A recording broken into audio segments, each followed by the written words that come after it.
Dana White just announced insane news that's going to change the UFC for fans starting in 2026. The total annual cost to watch every single UFC event on Paramount will be just $59.99, less than the price of a single pay-per-view on ESPN, which goes for $79.99. That subscription includes every numbered event, all Fight Night cards, new seasons of Dana White's Contender Series and The Ultimate Fighter, plus a growing archive of iconic UFC fights and programs from across the organization's history. Compared to the old pay-per-view model, fans can now get a full year of UFC content for the price of one event back then. It's a total game changer, making the sport far more accessible and giving fans insane value. The Paramount era kicks off with a bang. What was supposed to be Ilia Topuria's first title defense has shifted to Paddy versus Justin for interim belt, and that's a banger too, though some fans are already questioning whether this new pricing means events will be less stacked, or if we'll see fewer must-watch fights since the UFC won't be relying on pay-per-view buys for each show.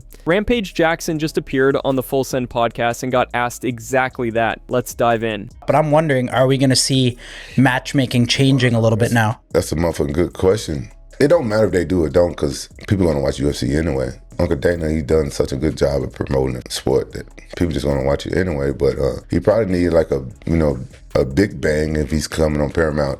So he should come out. If I was that, I would come out hard like that. Like, yeah, look at this, boom. But they don't have to, because people going to watch anyway.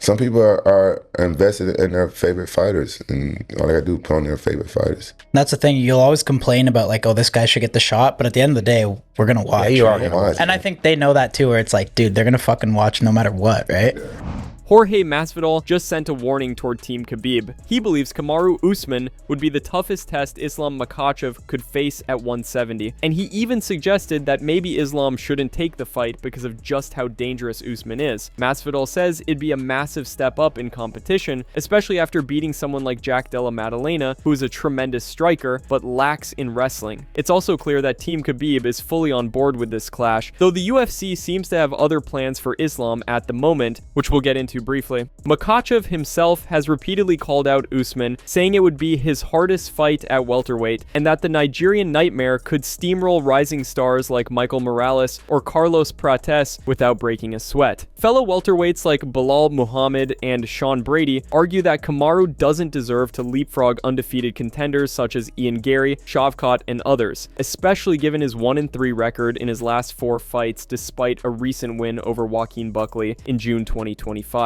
Adding fuel to the fire, both Islam and Usman share the same manager, Ali Abdelaziz, which has sparked even more debate over how this fight could come together and whether it's purely merit-based or influence behind the scenes. Islam Makhachev is going to fight potentially Usman. I like that fight, you know? That's somebody who could wrestle back into Makhachev. That's somebody that I know personally could wrestle back into Makhachev.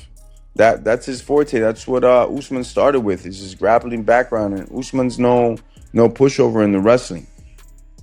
I think he's better on the feet. I think he's bigger, he's longer, he's stronger. He has more experience fighting long fights on his feet as well, and using his defensive wrestling, like he did with rat-face Kobe's bitch ass, you know, or how he did with the other guys. I actually thought he beat the 185-pound champion currently, Chazma, on like a 11-day notice. He just got out of the couch from eating whatever the fuck he was eating, got on a flight, went over there, and beat him 2 out of 3 rounds. I think this is the most dangerous fight for Makhachev at 170, man. You know, that's a big step up in competition. I think one of the toughest fights for Makhachev right now, you know. I don't know if they're going to want to take that one.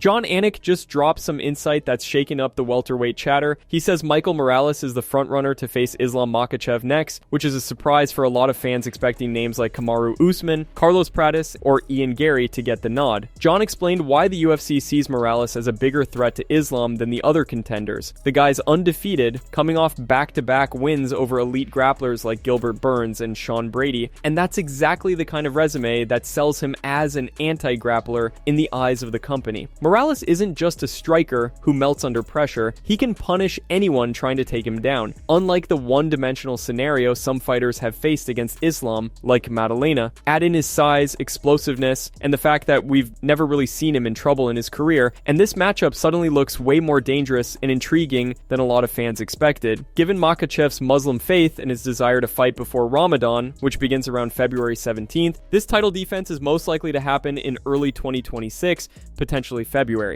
If you're Ian Machado Gary, right, you were not looking for Carlos Prates and Michael Morales to both do that on pay-per-view. Like, that's not ideal for Ian Machado Gary's title shot and contendership and candidacy. It's just not. Michael Morales is actually the guy who has the inside track right now, in part because Carlos Prates would just say to Hunter and Dana on the phone, like, I understand, I'll just keep knocking guys out. Dana acknowledged Morales Brady as an eliminator during fight week, and then Morales did that. So I actually think the Ecuadorian Morales might be next. Chael Sonnen is raising a serious red flag around Ilia Topuria's lightweight title status, explaining why the UFC might eventually be forced to strip him if this situation keeps dragging. Chael's point is simple. Ilia never clearly stated when he plans to return, and when a champion goes silent on timelines, the UFC usually doesn't wait around, especially in a stacked lightweight division where contenders are lining up for an undisputed title opportunity. At the same time, a major off-cage development dropped as Ilia's ex-partner, Georgina Bedell, responded publicly for the first time through her lawyer, with Spanish outlets reporting that she denies any extortion attempt and confirmed there is an ongoing judicial process involving their young daughter, stressing that the priority is finding the best possible situation for the child amid their separation, without making any direct accusations herself. While all this is unfolding, Topuria has stayed quiet over the past day, offering no new public response, and was instead spotted out looking relaxed, involved in a business venture with a Spanish influencer. With no return date, legal matters in motion, and the lightweight division refusing to slow down, Chael's warning suddenly doesn't sound crazy at all, because the UFC has stripped champions before for far less uncertainty. Ilia didn't use the word stripped, but Ilia flat out, Ilia was a man about this.